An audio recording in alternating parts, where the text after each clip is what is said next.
equals the sun hung low in the afternoon sky, spilling warmth over Riverwood High School, a place that felt like a cage to me. My name is Samuel, and at 17 years old I was a ghost in the halls that echoed with laughter, a whisper among the roars of popularity. The old brick building loomed in front of me, its worn facade crumbling in places like my confidence. I leaned against the cool metal of the bike rack, watching students mingle, their animated chatter rising and falling in a tide of youthful exuberance that I desperately ached to be part of. But the feeling was a distant dream, just as far from reach as the shining trophy case at the front of the school filled with accolades I could never claim. I could hear them before I saw them. The unmistakable sound of jeering laughter cut through the warmth of the afternoon as my heart dropped into my stomach. There they were, the trio of troublemakers that seemed to thrive on my misfortune like vultures picking at a carcass. I recognized Tyler with his bleach blonde hair and an arrogance that could light a room, flanked by Derek and Lisa, his ever-loyal sidekicks. Their cruel smiles mirrored their intent, and I swallowed hard, a lump forming in my throat. In that moment, I felt like prey waiting desperately for the hunt to begin. Look who it is, the ghost of Riverwood. Tyler chirped, his eyes glinting with mischief as he stepped forward. The world around me blurred as my palms began to sweat. It was as if time slowed. I could feel the heat of embarrassment crawling up my neck. Samuel, do you need a map to find your way back to your own kind? The laughter that followed was like a physical blow, and I tried to disappear into the dull gray of the wall behind me. My heart raced, the mocking faces a chorus of my deepest fears. "Leave me alone, Tyler," I muttered, my voice barely rising above a whisper. But deep down I felt the fiery anger bubbling within me, the need to fight back. I had to stand my ground, even if that ground felt as shaky as a house of cards. Every nerve in my body screamed to turn away and escape, to vanish like vapor in the wind, but something new fueled my resolve. I could not let them see the fear. I would show them I was worth more than their ridicule. "You hear that, guys? He can't even stand up for himself," Derek chimed in, punching his palm to emphasize his point. "You should write a book about how to be a loser, Samuel. How to succeed at failing would be a bestseller." His voice dripped with sarcasm, and as I looked around I saw a few other students watching with vague interest, some with pity but most with amusement. My breathing quickened as I clenched my fists. "Just go away," I yelled louder this time, the words spilling out like boiling water. Maybe this was my moment to break out of the shell I had crawled into over the years. Maybe I could harness that anger into something powerful, something that would end this nightmare once and for all. Tyler stepped closer, his lips curling into a sly smile that made my stomach churn. "Oh, come on, don't be like that. We're just having a little fun, right, Lisa?" He shot a glance at her for affirmation, and she giggled, batting her eyelashes as if playing along to a sick game. "Fun? Is that what you call it?" "You're so pathetic," I shot back, and their laughter sputtered for a second, surprised by my unexpected response. It was a bold move, and fear tumbled and twisted in my insides, battling against the adrenaline that surged through me. I had never spoken back before. "Pathetic, huh? You want to see what pathetic really looks like?" Tyler sneered, stepping even closer, his breath hot against my face, swirling with the scent of stale popcorn and chocolate milk from lunch. I wanted to shrink back to become invisible, but I stood my ground, even as my heart thundered mercilessly. Suddenly, Lisa stepped forward, placing a finger under my chin and forcing me to meet her gaze. I hated how it made me feel, like I was some insect under a magnifying glass. "Look at you, Samuel. You think you can just say whatever you want. You think someone cares. You're barely a person around here," she spat, her voice laced with brittle venom. Her words stung. A wave of fresh humiliation washed over me, but something shifted deep inside. I realized I was tired. I was tired of being the silent target, tired of their names scrawled on my skin like a tattoo I couldn't erase. I had spent years cowering under their shadows, and now, however impossible it felt, I wanted to rise. "Maybe I will be somebody someday, and it will be you all begging for my attention," I said, surprising even myself with the fierceness in my voice. This wasn't just a retort, it had a determination behind it that I had never known I had. Tyler's face faltered for a brief moment, and it felt like I had struck a nerve. "You think you can beat us? You really think you will change?" The incredulity in his voice rang hollow. He took a step back, searching my eyes for any glimmer of doubt. "No one will ever care about you, Samuel. That's the truth you have to face." I felt my heart pound harder, not with fear, but with the thrill of resilience. "Maybe not today, but one day I will prove you wrong," I shot back, my gaze steady, defying all the years of torment and silence. "We'll see about that," he spat, and for a heartbeat there was an unsettling silence, the weight of my bold words hanging in the air like a palpable challenge. I could see the shift, the way the laughter faded, a chasm broadening between me and my bullies, and then the spell broke. "Whatever, loser, you will never be anything." "We'll make sure of that," Tyler finally said, turning on his heel with a flick of disdain, his laughter fading into a fade-out in the distance, leaving a lingering echo of his malice in the cool afternoon air. As the group walked away, I realized how quiet it had suddenly become. I was still standing by that bike rack, my heart racing, breathless from the confrontation. I could not believe I had just stood up for myself. Yes, Tyler still had the upper hand in most ways. He was popular, confident, and surrounded by a crowd, but I had called him out. For the first time, I felt a small spark of power ablaze within me, tempers flaring just enough to illuminate the shadows. But wasn't that what they always said? Survival of the fittest, and I had been caught in their crosshairs for far too long. The clash of emotions within me swirled furiously. Anger, hope, fear, and something that felt exhilarating: revenge. What if I finally fought back? What if there was a way to stop this cycle? The very idea felt dangerous and enticing, igniting something fierce deep within me. The bell rang, signaling the end of lunch, jarring me from my thoughts and reminding me of the looming reality of classrooms and teachers and another day of torment. But my feet felt heavier as I walked towards the entrance, each step fueled by the confrontation. I could no longer let the memory of their laughter be the soundtrack of my existence. I could not remain in the shadows any longer. I needed a plan, a vision to end the cycle of bullying that had become a vicious loop in my life. As the day wore on and classes passed, my mind spun with possibilities. How could I turn the tables on them? How could I make those who tormented me feel what I had felt? A sense of betrayal bolstered my thoughts, angry whispers urging me to awaken to my potential, to gather my strength like a fire ready to erupt. The bus ride home felt longer than usual, my thoughts tumbling unbound as the world outside blurred past. I could already picture their faces, their sneers, their mockery, but now I added a hint of satisfaction to the mix. Tomorrow would not be the same. I could sense that small shift inside me solidifying. I was ready to forge a path forward and maybe, just maybe, turn the tide. I trudged into my house, the familiar scent of dinner simmering wafting through the air, filling my senses with warmth, yet my mind was still far from home. I made my way to my room, the sanctuary of my thoughts. I leaned against the wall, my heart still thundering like a drum echoing deep within the silence. The little clock on my desk ticked a steady rhythm as I closed my eyes, envisioning a time when I could transform all the pain, the shame, and the laughter into something empowering. Slowly but surely, the idea took root, branching out with various possibilities, plans and thoughts which weaved their way around my mind like intricate knots tying everything together. "I will show them," I whispered to the empty room, a vow sealed between me and my aspirations brimming with untapped potential. I opened my eyes to meet my reflection in the mirror, a face that wore the weight of many battles but now bore a flicker of hope. I would rise from the ashes and reclaim what was taken from me. The shadow of bullying would no longer govern my life. The gears of my mind turned, and as I stared deeper, I found not only anger but a fierce determination to turn the tides in my favor. Tomorrow would bring clarity, a chance for me to step into the role I had always dreamed of, not as a victim, but as a force to be reckoned with. I woke up the next morning with the weight of my plan heavy on my chest. The sun streamed through the curtains, illuminating the dust motes dancing lazily in the air. I blinked against the brightness, my mind racing with thoughts of vengeance. Moments later, I swung my legs over my bed, the cool wood floor sending a shiver up my spine. I needed to keep my head clear and my emotions in check. With a deep breath, I smoothed the wrinkled sheets and stood up. I was wholly committed to the dark road ahead.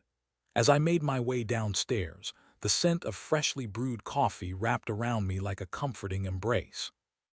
My mom stood at the kitchen counter, her back to me as she poured herself a cup. She turned as I shuffled in, a concerned expression flickering across her face. "Good morning, Samuel," she said softly, her voice like a hug on a chilly day. "You're up early." "Yeah," I replied, shrugging, trying to feign nonchalance. "Just couldn't sleep." She raised an eyebrow as if she could see right through me. "Are you sure everything is okay? You seemed upset yesterday." "Just got a lot on my mind," I mumbled, pouring some cereal into a bowl. I clinked the spoon against the ceramic, relishing the mundane sound that felt so out of place in my chaotic thoughts. "Do you want to talk about it?" she asked, lingering with hope in her eyes. Was I really going to share what was eating me alive? The images of betrayal and the pain of loss flooded my mind. "No, it's fine, really." She nodded slowly, her expression a mixture of acceptance and worry. I was grateful for her concern, but I could not afford any distractions. I had work to do. I pushed the bowl aside, unable to eat another bite, and headed for the door. "Where are you going?" my mom called after me. "Just going for a run," I lied, stepping out into the fresh morning air. It was a perfect day, bright and sunny, birds chirping, but I felt a storm brewing inside me. My heart raced, not from the exercise I was pretending to do, but from the adrenaline of plotting revenge. "You're not going to find peace in running," my internal voice whispered, mocking me. I inhaled sharply as I strolled through Riverwood, the peaceful suburban streets doing nothing to calm my stormy emotions. Finally, I found myself at the edge of the park where I had spent so many carefree afternoons with my friends. Memories crashed against me like waves, laughter echoing in my ears, the smell of summer filling my nostrils. But now it felt like a ghost town. Every swing and slide was a reminder of what I had lost. "Hey, Sam." A familiar voice broke me from my reverie. I turned, seeing my friend Derek jogging toward me, his sweat-soaked shirt sticking to his abdomen. He stopped next to me, panting slightly. "Just out for a run." "Yeah, just clearing my head," I said, offering a weak smile. "Mind if I join you?" he asked, his eyes sparkling with friendliness. I should have welcomed the distraction, but I shook my head. "Actually, I was just about to head home." Derek's brows knitted together in confusion. "You sure I could use the company?" "I just need some time alone," I replied a bit too harshly, surprising myself with the weight of my words. "'Kay, man, just don't be a stranger, all right?" He clapped a hand on my shoulder and the warmth lingered as he jogged away. I stood there watching him leave, feeling isolated in my own turmoil. After a moment, I pulled out my phone. I flipped through the messages and photos. There she was, Leela. My heart ached at the sight of her bright smile, the perfect laugh slipping through the photos like a ghost. My fingers hovered over the screen. I wanted to reach out, I wanted to scream at her. My thumb trembled over the message icon, but instead I noticed another number I had saved, James. The name alone sent a surge of anger through me. He was the catalyst, the one decision that shattered everything. I didn't need to think twice. I sent him a quick message, my mind racing with the idea of drawing him in closer like a moth to a flame. "Meet me at Edgar's garage later. We need to talk." I dropped my phone into my pocket and started walking again, my pace quickening. I felt unsteady, like the ground beneath me could collapse at any moment. Every time I thought about Leela and James, it was like I was dragging a concrete block behind me. But this time, things would be different. This time, I would take control. The rest of the day dragged on. I avoided my mom as much as possible, making excuses about homework. I couldn't let her see the darkness draping over me. The clock ticked loudly in my room, minutes turning into hours as I paced, spiraling deeper into thoughts of revenge. Anger twisted my stomach like a knotted rope, and I felt every ounce of my energy focus on the plan forming in my mind. Finally, when the sun dipped beneath the horizon, painting the sky with tones of orange and purple, I pulled on my jacket and stepped outside again. The cool evening air hit me like a slap, invigorating and sharp. The smell of fresh-cut grass floated on the breeze, making me momentarily forget my boiling anger. I arrived at Edgar's garage, an old place that had seen better days but still bustled with life. The sounds of laughter mixed with the clanking of tools filled the air, giving the place its own heartbeat. I paused for a moment at the entrance, taking a deep breath and trying to calm my racing heart. My thoughts drifted to a darker place where I could manipulate this chaotic passion to serve my purpose. Samuel, over here. I looked up to see James leaning against the side of the garage, an almost smug smirk playing on his lips. It twisted my insides. He crossed his arms as he approached me. You actually showed up. I was surprised you weren't too busy moping around. Yeah, well, sometimes I need a break from being invisible, I retorted bitterly, my hands clenching at my sides. James raised an eyebrow, unfazed. What's up? Did your mom's minivan get you down or something? No, but you and Leela sure did, I shot back, anger flaring in my voice. A flicker of confusion tangled with his confidence. What are you talking about? You think I don't know what happened between you two? I pressed, my pulse pounding in my ears. You think I'm just going to sit back and let you play with everyone's feelings? Relax, dude, he said with a dismissive wave of his hand, though his smirk faded. It wasn't like that, it was just a day at the lake. Just a day. I took a step closer, my breath coming quicker. You broke my heart while pretending to be a friend. It was never just a day. Come on, you're being dramatic, he replied, frustration creeping into his voice. Leela and I shared something, and you know she was into me. The words sliced into me, sharper than I expected, so casual, so careless. And what? You thought you could just take whatever you wanted? He leaned against the wall, a careless grin creeping back. I don't need to justify myself to you. Leela made her choice, my breath hitched. You think this is done, that you can just walk away because you want to? Come on, you need to move on, it was just a crush, he taunted. The amusement in his eyes was infuriating.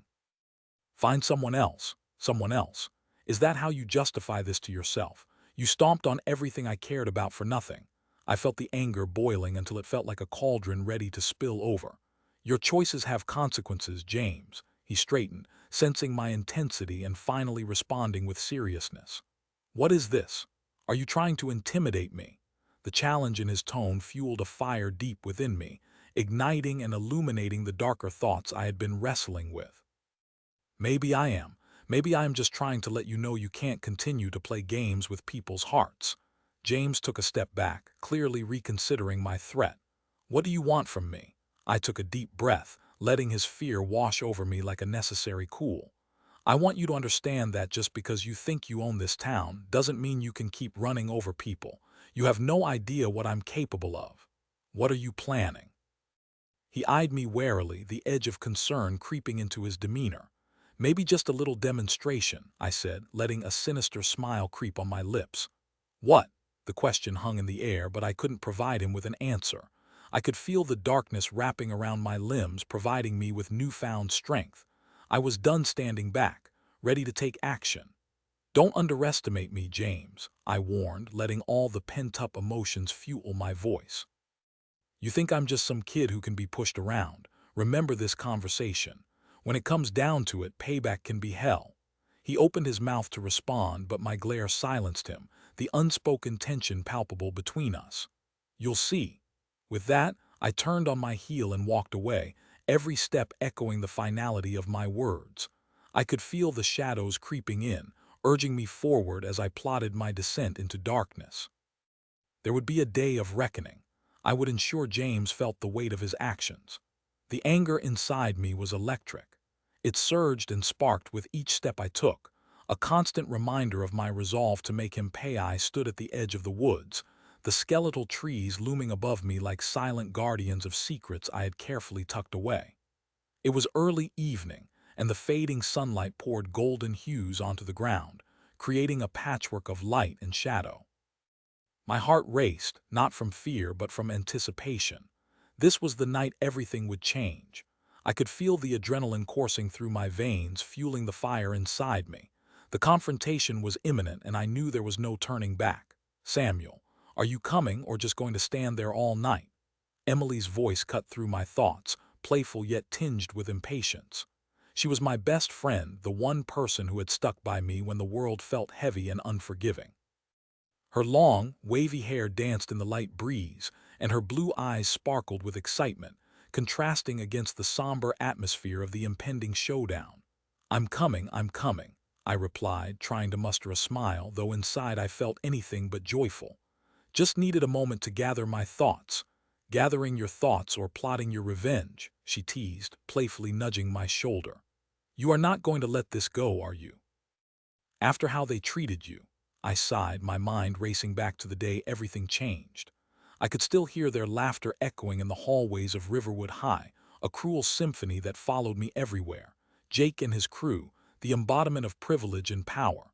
With a few words, they had managed to dismantle everything I had held dear, leaving me feeling like a specter in my own life. No, I'm definitely not letting it go, I muttered, my voice barely above a whisper as I clenched my fists. But I am trying to stay focused. I glanced towards the school, its brick facade now darkening in the twilight, the windows reflecting the last vestiges of daylight. A knot of nerves twisted in my stomach. In 2 weeks I had orchestrated a plan that could either liberate me or ensnare me deeper into the web of revenge. Tonight is pivotal. Emily tilted her head, eyebrows raised in that way she always did when she was curious. What's the plan? You have something up your sleeve, right? I nodded, a grin creeping onto my face despite the weight of the moment. I do. Remember that old shed behind the school, where no one goes? Yeah, she said slowly, uncertainty creeping into her tone. What about it? I rigged it with some fireworks I found and some extra smoke bombs from last year's science project.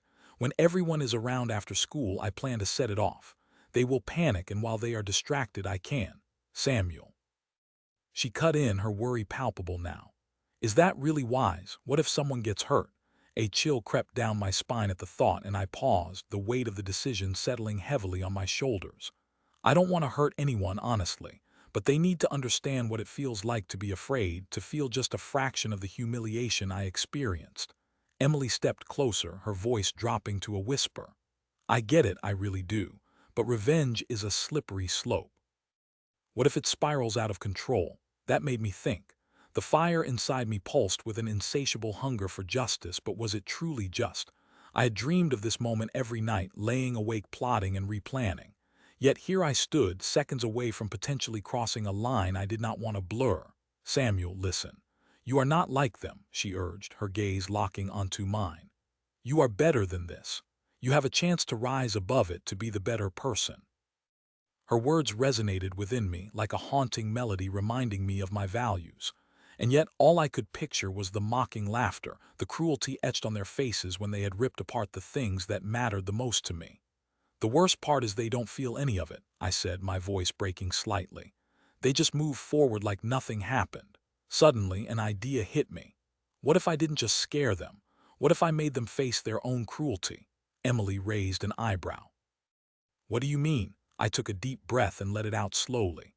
What if I show them the consequences of their actions, not just scaring them but exposing who they really are? I can put together footage of everything they have done to me, all the bullying, and then— Samuel, she interrupted, a hint of alarm in her voice. That could ruin them. Is that really what you want? I paused, the flames of revenge flickering for just a moment. Not just ruin them. I want them to feel that same pain, that same sense of helplessness that I felt. They need to own what they did. She looked at me with a mixture of admiration and concern. And how do you plan to do that? I could see the apprehension in her eyes, and it made my heart twist uncomfortably. I have everything saved on my phone. I would just need to project it at the game tonight. If they think they're going to enjoy the evening without the weight of their actions hanging over their heads, they are in for a rude awakening. Her expression softened as she mulled it over. That could actually give them the wake-up call they need, but have you thought about how that might affect you? You could be called a traitor or, even worse, become the target. I shrugged, my mind racing. Honestly, I'm ready to take that risk. I can't be invisible anymore. This is my chance to step into the light and confront them. If I don't, they will always think they got away with it. She hesitated, biting her lip as she considered my words. Do you think this will change them? I stared up at the darkening sky, the stars beginning to peek through. I think it might. They need to know the truth. It's not just a prank, it's a message. They need to own their behavior, and if they don't like it, maybe they will think twice before they do it to someone else again. Emily took a deep breath, her eyes searching mine.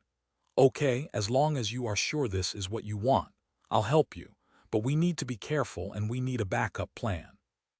The corners of my mouth lifted slightly with gratitude. Thank you, Emily. I knew I could count on you. Just promise me you will be cautious. I feel like you are playing with fire," she said softly while placing her hand on my shoulder, grounding me in the moment. I nodded, resolved.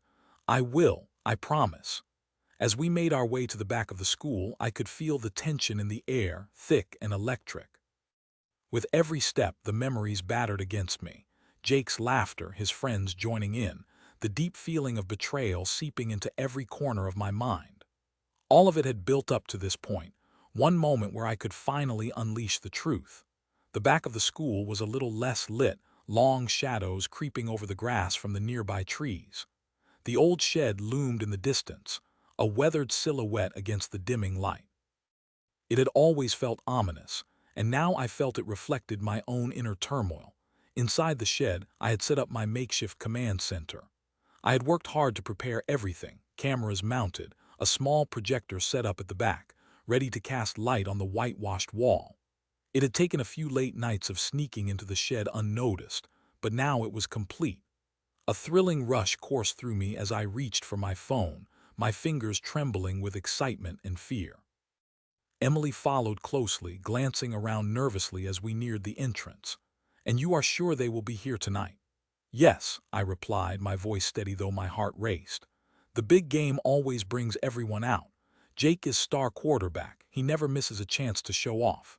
"Then let's get ready," she said, determination shining in her eyes, and I felt a flicker of hope that maybe, just maybe, I wouldn't have to fight this battle alone. The moment I stepped into the shed, it felt like stepping into a sanctuary of my own creation. Dim light filtered through the cracks in the walls, illuminating the dust motes that danced through the air. The scent of old wood and rust mixed with the fresh notes of the fireworks I had prepared. I positioned my phone near the projector, reviewing the clips I had saved. Each one hit me hard, bringing back the swirling emotions of hurt and humiliation. "I can't believe you really did this," Emily said, scanning the setup. "It looks impressive." "It's now or never," I murmured, almost to myself. "Once the game starts, everybody will be focused on the screen, waiting for the big moments. They will never see it coming. Just remember to breathe," she said, her voice steady. "You've got this, Samuel. You are stronger than they ever realized." At that moment, I felt a swell of determination wash over me. "Yeah, I am." We waited in silence, the crackling anticipation filling the air. I kept checking the time, high anxiety crawling through every nerve. As the minutes ticked by, my resolve solidified. This was my moment, my chance to stand up and make them listen. Suddenly, the distant sounds of laughter and cheers began filtering through the air, echoing from the football field. My heart raced, a thrum of excitement mixed with fear. "It's time," I breathed, glancing at Emily, who nodded in encouragement. We stepped outside the shed, the darkening sky casting an eerie glow over the school grounds, our mission igniting the air with tension. I pointed a finger toward the field where a cacophony of noise emanated from the crowd, the atmosphere electric and ripe for disruption. I could already picture their faces, the shock, the disbelief. It filled me with a sense of purpose and anticipation. This was more than just revenge. This was empowerment. "Let's do this," I whispered, stepping forward as the sound of the game reached its peak, and I could almost taste the freedom I had always longed for. The fire inside burned brighter than ever, and with it came a flood of determination that I could no longer ignore as the sun began to sink behind the jagged peaks of Sunset Ridge, casting a golden light that shimmered over Riverwood. My heart pounded in rhythm with the ticking clock in my mind. I was standing outside the old mill, the place where everything had changed. The gravel beneath my shoes crunched with every step, feeling like the whispers of the past calling out for justice. Today was the day I would confront Dylan, the moment I had prepared for, rehearsed in my mind 1,000 times. I took a deep breath, inhaling the tang of rust and damp wood mixed with the fresh scent of pine wafting from the nearby trees. My emotions felt like a confusing storm, a mixture of dread and determination swirling inside. I glanced around, the shadows stretching longer as the evening approached. The old mill stood like a ghost of our childhood. It had witnessed laughter, our secrets, and now the bitterness that had seeped into my life. Memories flooded back, memories of endless summer days spent here, chasing dream and mischief. But now, that joy felt like a distant memory replaced by anger. I could not forget how Dylan had betrayed me, how he had crushed my dreams with a single action. The betrayal ran deeper than blood, and I had to face him. I gripped the crumpled note in my pocket, the final spark that ignited my plan. "Hey, Samuel," a voice called from behind me. I turned to see Jake approaching, concern etched on his face. "You okay?" I nodded, trying to put on a brave front. "I will be just preparing for tonight." He stepped closer, peering into my eyes, searching for the truth behind my curt words. "Are you sure about this?" Confronting him. "What if it does not go the way you expect?" "It has to go this way," I replied, my voice steadier than I felt. "I have to make him understand the pain he caused, not just to me but to others too." Jake quietly observed me, the weight of concern and friendship in his gaze. "Just remember, vengeance does not always lead to victory. Sometimes it just leads to more pain." "I understand, but if I do not confront him now, I may never get this chance again," I admitted, my hands tightening around the edge of my hoodie. "I have to do this." "All right, but just know I will be right here if you need me." "Thanks, Jake," I murmured, appreciating his support even if my resolve felt unshakable. I glanced back at the mill. "I should go." "Be careful," he cautioned, stepping back, uncertainty coloring his words. With a final nod, I turned and stepped towards the mill. Each creaking board and rusting hinge felt alive, like they were watching me, judging my every move. I pushed open the heavy door, the aged wood groaned in protest. Inside, beams of fading light pierced the darkness, casting eerie shadows that danced on the walls, and the smell of damp earth filled my nostrils. The air was thick, like it was holding its breath in anticipation. "Dylan." I shouted, my voice echoing against the walls, bouncing back to me like a taunt from the shadows. "I know you are here." Silence greeted me, a tension thick enough to slice with a knife. A moment later, I heard a shuffle from the back as Dylan stepped out into the half-light. He looked different, older, the boyish charm replaced by something darker. The smirk that used to be his signature was gone, replaced with a frown of unease. "Samuel," he said, crossing his arms defensively. "What do you want?" I felt anger flare within me, a burning sensation curling around my heart. "You know exactly why I am here." He shifted his weight, his gaze flickering to the floor, then back to me. "I do not have time for games, Sam. Just say what you need to say." "I want to know how you could do it," I demanded, stepping closer, the anger simmering just beneath the surface. "How you could betray not just me, but everyone who trusted you." He looked surprised, then somewhat irritated. "That is in the past. We were kids then. You want to act as if nothing has changed." "Changed? You ruined everything, Dylan. You knew how much I wanted that opportunity. How could you take it from me?" My voice cracked, a mix of frustration and hurt spilling out. Dylan rolled his eyes, the familiar gesture making my blood boil. "I did what I had to do. It is not like you were guaranteed that spot, Sam." "Not guaranteed," I echoed, my voice rising. "You backstabbed me. You told everyone I was out of the running so that you could take my place. Do you even hear yourself?" He stepped closer, a spark in his eyes that resembled anger but felt more like insecurity. "I did what I had to survive. People make choices, and I chose to think of myself for once." "By throwing me under the bus," I shot back. "How pathetic is that? You know what? You should have just been upfront with me." "Upfront? What is the point?" he retorted, throwing his hands up, frustration radiating from him. "It is all over now. You are still hung up on it. Because you never apologized. You never owned up to any of it, Dylan. You just moved on with your life while the rest of us were left picking up the pieces." "Apologies do not change the past, neither does whining about it," he replied coldly. My fists clenched at my sides, my heart racing, the anger spilling over like a boiling pot on the stove. "That is not true. I thought we were friends. You were my best friend. Now you are just a liar." "I was trying to help myself. I do not blame anyone but myself for that," he barked, his voice dripping with defiance. "Help yourself to what?" I shouted back, my voice now echoing harshly off the walls. "You have nothing of value unless you stand on the backs of others," he scoffed, dismissive. "Look, you are making it seem like I orchestrated everything. We both know you would not have made it even if I had stepped aside." Every word out of his mouth felt like a slap, each accusation pushing me deeper into the whirlwind of fury. "You do not get it, do you? It was not just about the opportunity, it was about trust. You were supposed to have my back. Maybe you just never deserved it," he said, his voice lowering, a hollow edge creeping into it. I stepped forward, the anger now palpable rolling off me in waves. "Do you not understand what you have lost?" It is not just me you have wronged. Others have felt it too. You think you can treat people this way and it not come back to haunt you. The silence that followed was suffocating, and I could see the myriad of emotions flickering through his eyes, fear, regret, but mostly anger. You think you are so high and mighty, but you have your faults too, Samuel, he shot back, his eyes narrowing. You are not perfect. I never claimed to be, but I would never betray someone I care about. You cannot cloud your actions with excuses. You chose this path, and now you must face the consequences. His mouth opened and closed as he processed my words, a flicker of realization dawning on him. What do you mean by consequences? I stepped even closer, feeling the heat radiating off him into the chilly air, the tension between us so thick I could almost slice it with a knife. I have not come here just to argue. I have come here so you can understand what you have taken. This is about more than just us.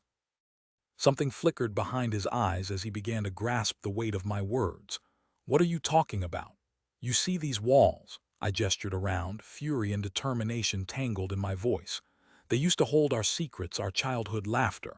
Now they hold nothing but echoes of betrayals. The trust is gone, Dylan. He seemed to consider my statement, the intensity of our confrontation pressing down on us like a heavy blanket.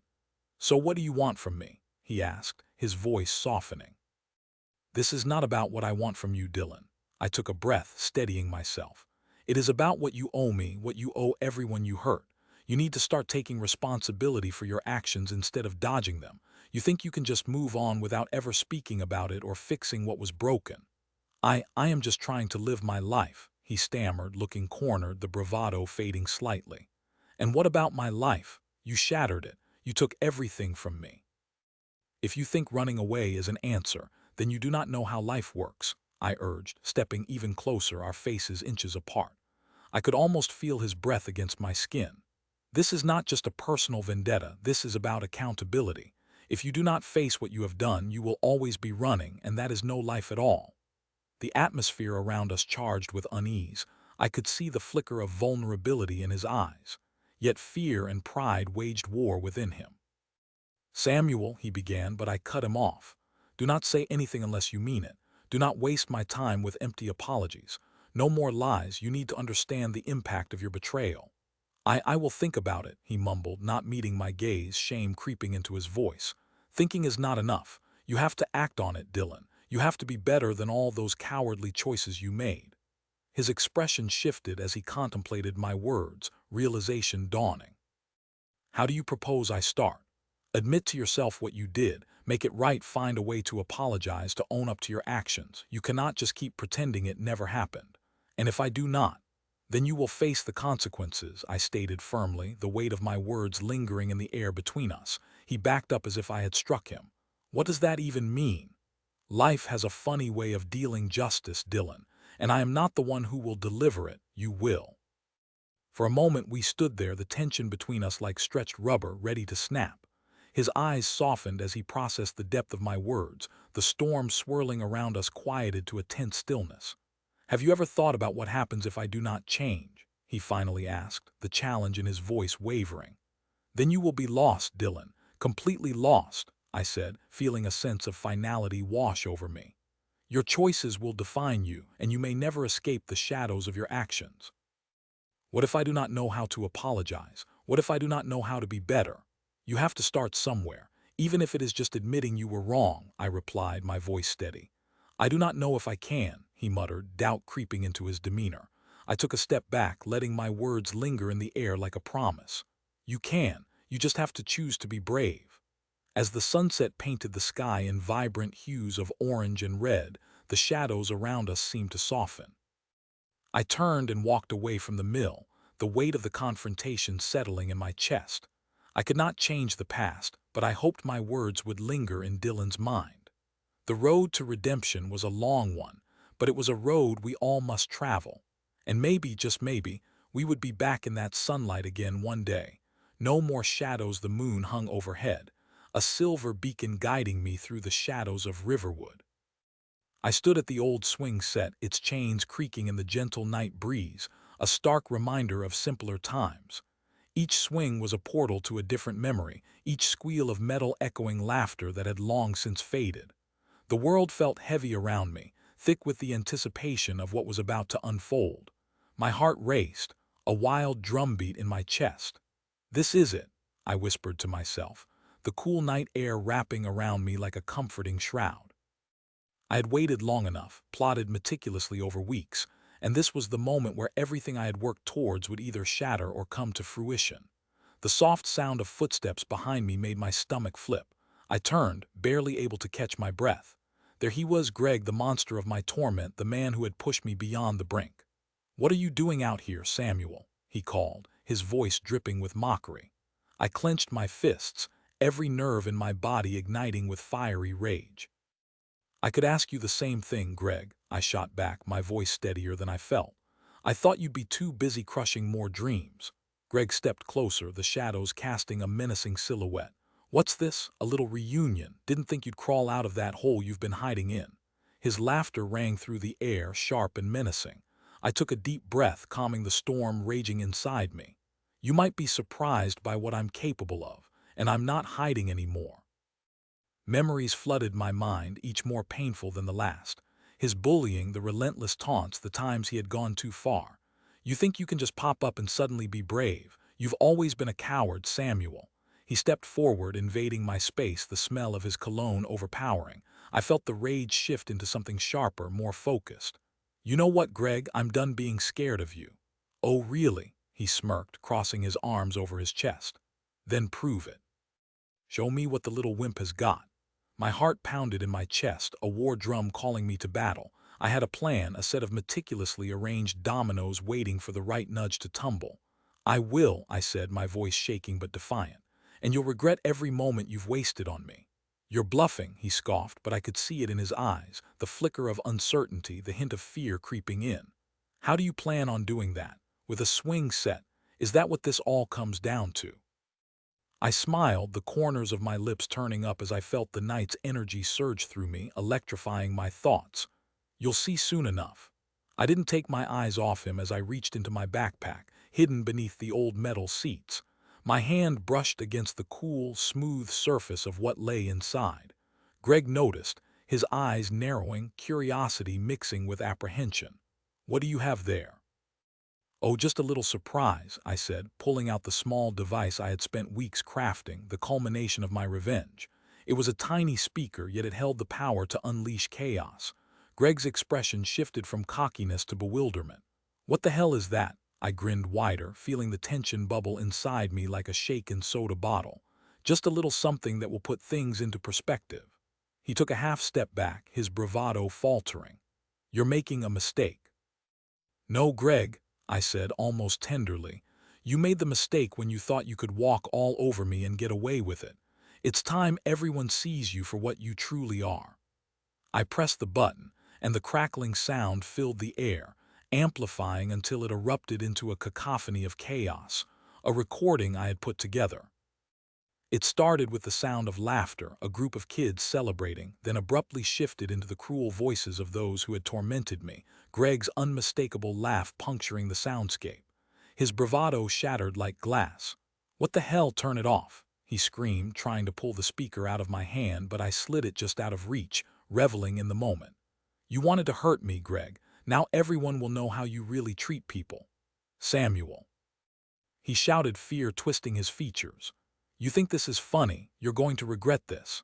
I didn't relent, the recording escalating, the laughter turning into cries for help, the voices morphing into a symphony of desperation, truth woven through every sound. "You only ever cared about yourself, Greg," I yelled, the tears stinging at the corners of my eyes. "This was never about the accidents you called jokes. It has always been about the pain you caused." With each echoing word, I could feel the crowd that had once been too afraid to stand up for me beginning to gather across the park, drawn by the eerie sounds and the commotion. A crowd stirred behind Greg, a wave of familiar faces, some friends, some strangers, all echoing the same astonishment I felt. "What are you doing?" A voice I recognized called out Joni, my childhood friend, her tone laced with confusion and concern. "Samuel, stop this." I wanted to turn and explain, to show her my reasoning and reaffirm my resolve. Instead, I leaned in closer to Greg, our faces a breath apart. "You're done running this town. You think you can drown out the truth with your lies. The world deserves to see you for who you really are." He looked around, his bravado crumbling as he grasped the reality surrounding him. The audience had come alive, whispers igniting like wildfire. "You're sick," he spat, struggling to regain control, but it was too late. People murmured, glances shifting from their phones to him. "Look at him, Samuel," called out Brian, another classmate I had once considered a friend before Greg had driven him away. "You're not the only one he has hurt." The crowd shifted, eyes narrowing at Greg. The twisted facade he had worn for so long began to fracture like a mirror struck by a rock. "This is just a stupid stunt," Greg yelled, his voice zupping with panic. "It's not going to mean anything." But I could see the glimmer of fear in his eyes, the realization that the kingdom he had built around him was slipping through his fingers. "You're wrong," I said, my voice steady. "It means everything. It means that your tyranny is over." It was like a dam bursting, the flood of voices joining together, calling him out, sharing their own experiences. The time he had humiliated Sarah during gym class, the way he had belittled Tommy in front of everyone when he got an answer wrong, all the years of discomfort compressed into this moment. "We are done being quiet," someone shouted, and the tide shifted, the crowd beginning to unite against him. I could feel the collective energy, a force against the storm of his arrogance. In this moment, I felt like I had pushed a button on a giant game of dominoes, setting into action a chain of events that could unravel his whole world. The recording reached its climax, the sounds of Greg's laughter entwined with the cries of those he hurt, and the crowd was awash with revelations. I glanced over at Joni, her eyes wide with realization and hurt. "I never knew," she whispered, the words barely a breath. "I should have stood up for you. I'm so sorry." "It doesn't matter now," I said, my gaze never leaving Greg. "Look what he made us." Greg's face turned ashen, caught in his web of lies as the crowd bore witness to his past. His fists clenched and his chest heaved, the bravado collapsing. "You're pathetic, Samuel," he shouted amidst the noise, the jagged edge of desperation creeping into his voice. "You think this makes you a hero. You're just a coward hiding behind a speaker." "Better a coward than a bully," I replied, feeling the finality of my words cut deeper. "What's going to happen now, Greg?" I asked, my voice resonating through the crowd. "Do you think you can still scare me? Do you think you own this park? This town?" The collective murmurs grew louder, my fellow classmates rallying together in erasing his legacy. It was a tipping point for all of us, a chance to rise from the ashes of fear he had built. In this moment, every ounce of dread I had felt before dissipated like fog beneath the morning sun. Greg took a step back, his earlier confidence evaporating. "You'll regret this." "No, you will," I stated firmly, watching him realize the kingdom he had built around him was nothing more than a house of cards.